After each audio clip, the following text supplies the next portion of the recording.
আসসালামু আলাইকুম বন্ধুরা, আপনারা সবাই কেমন আছেন? আশা করি ভালো আছেন। নতুন আরেকটি ভিডিও নিয়ে আপনাদের মাঝে চলে আসলাম। আমাদের আজকের এই ভিডিওর মূল বিষয়বস্তু হলো বাজিগার, কোকাটেল, টিয়া, বিভিন্ন ধরনের পাখিদেরকে কেন নিম পাতা খাওয়ানো হবে, নিম পাতা খাওয়ানোটা কতটা জরুরি। হ্যাঁ, পাখিকে নিম পাতা খাওয়ানো যেতে পারে এবং এটি কৃমি ও পরজীবীনাশক হিসেবে কাজ করে, ব্যাকটেরিয়ার বিরুদ্ধে লড়াই করে এবং প্রাকৃতিক অ্যান্টিসেপটিক হিসেবে কাজ করে। তবে এটি পরিমিত এবং নিয়মিত দেওয়া উচিত, কারণ অতিরিক্ত পরিমাণে দিলে পাখির ক্ষতি হতে পারে। নিম পাতার উপকারিতাসমূহ: কৃমিনাশক। নিম পাতা পাখির শরীরে থেকে কৃমি দূর করতে সাহায্য করে। অনেক সময় আমরা দেখতে পারি পাখিগুলা নিজেদের শরীর চুলকাতে থাকে, তাদের ভিতরে কৃমি বাসা বাঁধে। তো নিম পাতা খেলে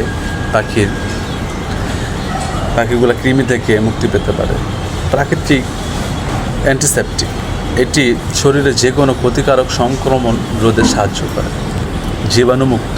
নিম পাতা পাখিকে জীবাণুমুক্ত ও সুস্থ রাখে। নিম পাতার খাওয়ানোর নিয়মাবলী: সপ্তাহে একদিন কাঁচা নিম পাতা পাখিকে খেতে দিতে পারে। এছাড়াও নিমের দ্রবণ উৎকৃষ্ট কৃমি ও জীবাণুনাশক। পাখির কৃমি হলে পাখিকে টানা 3 দিন নিমের দ্রবণ খেতে দিন। দিনের বেলায় আপনি ইচ্ছা করলে নিমের দ্রবণ দিতে পারেন, বিকেলবেলায় সাধারণ খাবারের পানি। পাখির শরীরে উকুন পোকা ধ্বংস করতে নিম সেদ্ধ পানি পাখির গায়ে স্প্রে করুন অথবা গোসলের পাত্রে দিন টানা 1 সপ্তাহ, একদিন পর পর। অনেক সময় লক্ষ্য রাখবেন পাখিগুলা স্বাচ্ছন্দ্য বোধ করে না অতিরিক্ত উকুন বা পোকার কারণে। সেক্ষেত্রে আমরা স্প্রে ব্যবহার করতে পারি। সিদ্ধ পানির সাথে নিম পাতা ভিজিয়ে স্প্রে করতে পারি। নিম পাখির শরীরে যে কোনো ক্ষতস্থানে ইনফেকশন রোধ করতেও সাহায্য করে। নিমকে বলা হয় প্রাকৃতিক অ্যান্টিসেপটিক।